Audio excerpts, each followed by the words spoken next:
This video is called Christians versus Atheists. And we're going to talk about this whole YouTube wars, these whole debates going on. And I know it's a lot of fun going back and forth with these debates, watching them, uploading videos, debating with atheists. And it gets a lot of viewers, a lot of attention. But let's read what God has to say about it. But before I get into that, let me just read two little verses here that God actually talks himself about atheists. Let's see what God has to say about atheists. Listen to what he says in Isaiah 29:15. Woe unto them that seek deep to hide their counsel from the Lord. They think they're digging in deep that they could escape from God. And their works are in the dark, and they say, who sees us, and who knoweth us? They think their deeds are done in secret, and there is no God to see them. But God says, woe unto them. Next verse, surely your turning of things upside down shall be esteemed as the potter's clay. And that's what an atheist does. He'll take evidence and turn it upside down. For shall the work say of him that made it, he made me not? That's what atheists say. God is not the creator. We're here by evolution. God did not create me. Or shall the thing framed say of him that framed it, he had no understanding? They're actually blaspheming God. Atheists are blaspheming God. And Christians, listen to what Paul tells Timothy about this whole situation. O Timothy, keep that which is committed to your trust. Avoid profane and vain babblings, and oppositions of science falsely so called.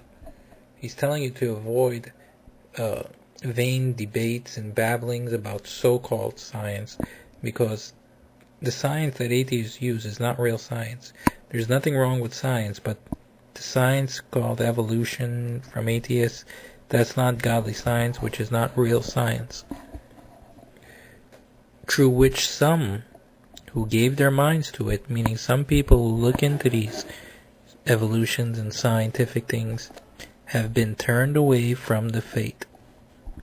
Meaning you don't have nothing to do with their twisting science upside down. Because some actually got confused and lost faith. Listen to what he says in 2 Timothy 2:23. But foolish and unlearned questions avoid. If an atheist comes up to you and asks foolish questions, just avoid it. Knowing that they do gender strifes, it brings nothing but arguments and debates and strifes. And listen to what it says as a Christian. And the servant of the Lord must not strive. You must not have debates if you're a servant of the Lord. But be gentle unto all men, apt to teach, patient. Meaning if they come up to you with a sincere question, not just trying to come up with a debate or an argument, then you answer them and tell them your belief and share the gospel with them. In meekness, meaning humbly, instructing those that oppose themselves, meaning those that have other beliefs, if God perhaps will give them repentance to the acknowledging of the truth.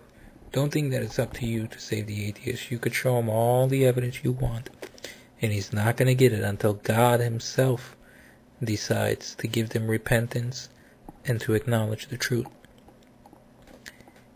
26. And that they may recover themselves out of the snare of the devil. It's the devil who put this trap upon them, this whole evolution belief. Who are taken captive by him at his will. Don't think that the whole evolution theory was discovered by Darwin. No, this is Satan's work.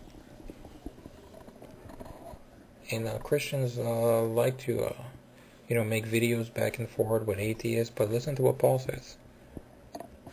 Be ye not unequally yoked together with unbelievers. We're not supposed to have anything to do with an unbeliever. For what fellowship had righteousness with unrighteousness? And what communion had light with darkness? We are of the light, we are not of the darkness of this world. And what concord had Christ with Belial? Belial is actually Satan? Or what part had he that believeth with an infidel?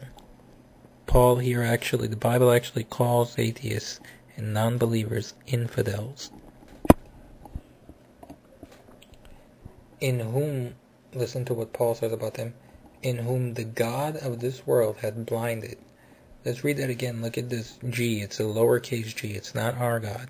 This is speaking of the God of this world. Who is the God of this world? That is Satan. Whom the God of this world had blinded the minds of them which believe not, or else the light of the glorious gospel of Christ, who is the image of God, should shine upon them. It's actually Satan himself who's blinding them, hiding their eyes from seeing the truth, the true gospel of Jesus Christ, who they look into the sky, they're looking directly at his work, yet they still deny it. If you want to keep trying to preach the gospel to atheists, listen to what Jesus says about them. Give not that which is holy, which is the gospel, unto the dogs. Neither cast ye your pearls before swine, lest they trample them under their feet, and turn again and rend you. And that's all atheists will do. You could keep preaching to them until you're blue in the face, yet all they're going to do is mock the gospel, mock Christ, and mock God, and God will not be mocked. So I think it's time we should end these whole YouTube wars trying to get to the atheists, and let's just focus on preaching the gospel to the sincere people who really need to hear it and who really will have a change of heart, and those who are in need, the widows, the orphans, the people who need prayer. And I hope you guys enjoyed this video. God bless, sanctified by truth.